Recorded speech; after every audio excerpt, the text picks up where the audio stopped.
La tech explose, les indices sont au sommet et pourtant les risques sont toujours là. Est-ce que c'est le moment de vendre? On va voir ça dans cette vidéo. Comme tous les vendredis, je vous présente une analyse du climat de marché.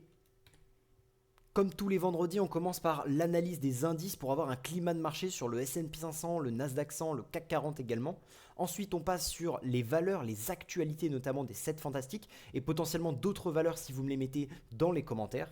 Et enfin, on va analyser mon portefeuille et ce qu'il a évolué cette semaine avec notamment de nouvelles positions, de nouvelles ventes. Allez, on commence directement avec les indices. Donc le S&P 500 qui est passé au-dessus des 6100 points et qui a enfin atteint son ATH. Bon bah ça évidemment c'est dû à une géopolitique plus calme avec un ralentissement des tensions entre l'Iran et Israël, mais également des commentaires de la Fed très bullish qui évoquent notamment une possible baisse des taux dès juillet. Donc ce serait vraiment d'ici très peu de temps, hein, seulement un mois. Alors attention, c'est quand même une information à prendre avec des pincettes. Aujourd'hui, les marchés ils anticipent une baisse des taux avec une probabilité de 20% seulement. Bon, contre 14% la semaine dernière, mais 20% c'est qu'une chance sur 5, c'est pas non plus une baisse des taux assurée.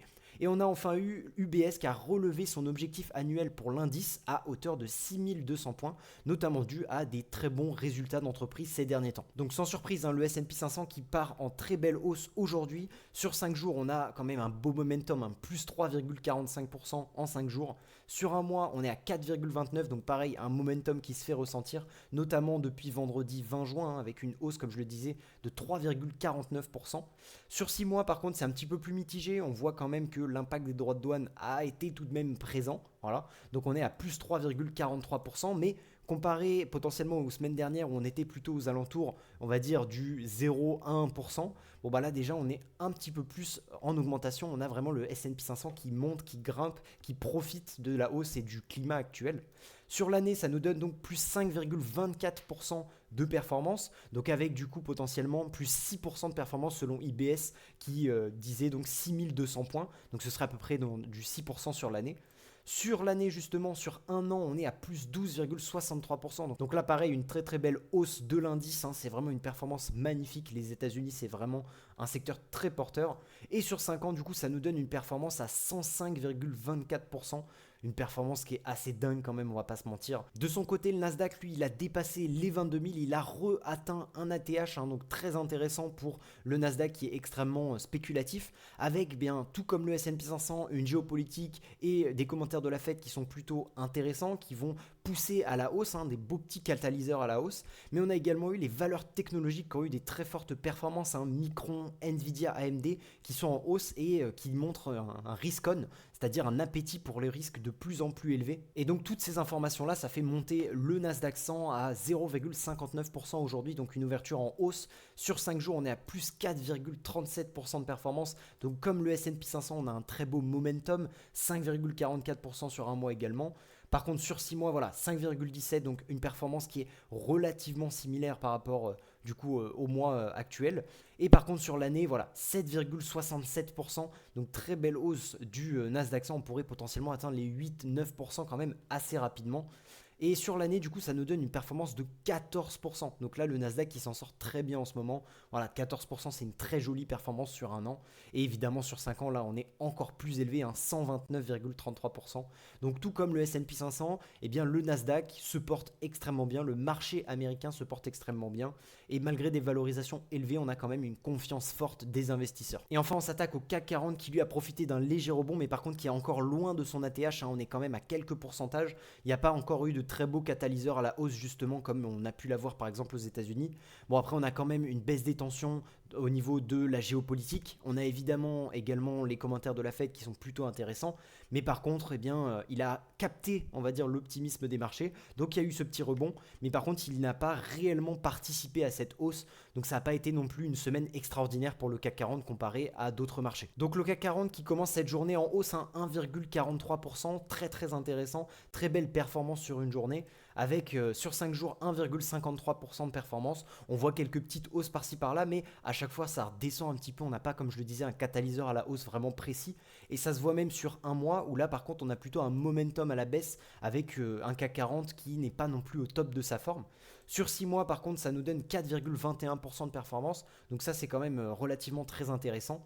Sur l'année, on est à 3,66%, donc en positif, ça se passe bien. Par contre, on s'est fait rattraper complètement par les indices américains, ce qui n'était pas le cas il y a encore quelques semaines. On était plutôt en surperformance du côté du CAC 40. Sur un an, la performance, elle est un petit peu plus stagnante, 1,78%. C'est pas exceptionnel, sachant que si on enlève la performance d'aujourd'hui à plus 1,43%, on serait vraiment sur une stagnation parfaite aux alentours des 7600, 7500 points. Et sur 5 ans, du coup, ça nous donne un CAC 40 qui profite de 55,83% de hausse. Donc voilà, un CAC 40 qui se porte quand même bien, mais qui n'est pas au top du top de sa forme. Ensuite, les valeurs, donc en ce qui concerne les 7 fantastiques, Apple qui a vu son cours abaissé par JP Morgan, son cours de 240 à 230 dollars, ça reste supérieur au cours de l'action Apple à l'heure actuelle, on verra ça par la suite. Mais voilà, c'est notamment dû à la faible demande pour l'iPhone 17 qui pourrait être potentiellement assez faible au vu de la cyclicité de Apple. Et donc, qui dit vente cyclique dit peut-être des ventes inférieures au consensus et donc un cours qui peut être diminué légèrement. Ça semble assez logique en soi, donc JP Morgan n'a pas forcément tort là-dessus. Par contre, il faudrait comprendre pourquoi 230 dollars, moi ça me paraît extrêmement cher pour Apple. On sait que Apple a quand même du mal à l'heure actuelle, mais voilà. À côté de ça, on a également une possible acquisition dans l'IA très importante, Perplexity AI, donc à voir si ce deal aboutit ou non pour Apple.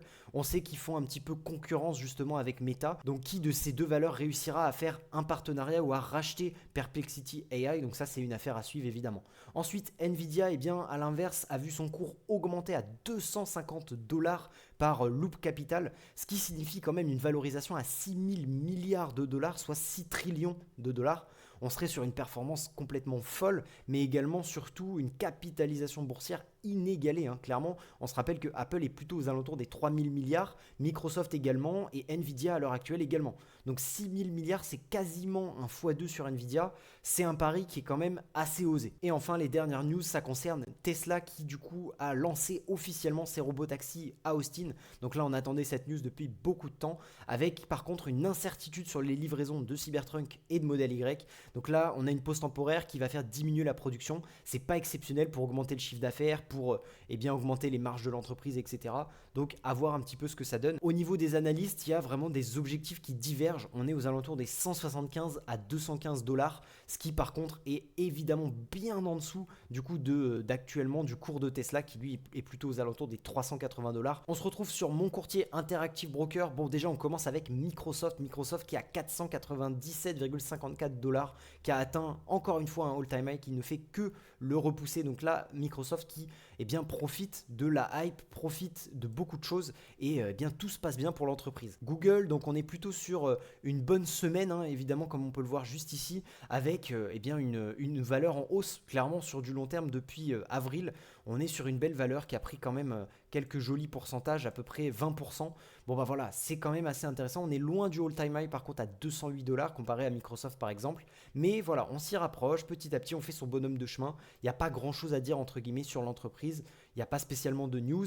Meta, à côté de ça par contre, qui se rapproche de plus en plus de son all-time high. Là, on est vraiment à plus grand chose. Clairement, on est aux alentours des 0,3, 0,5%. Ça se joue vraiment à rien du tout. Concernant Amazon, on est plutôt comme Google. Par contre, à l'inverse, là, on est un petit peu plus loin du all-time high. La semaine est en positive, évidemment, comme toutes les autres actions. Par contre, on est sur une belle tendance haussière depuis avril. On est à plus 34% de gains. Donc au final, à part Google, on a quand même toutes les entreprises qui semblent assez tranquilles.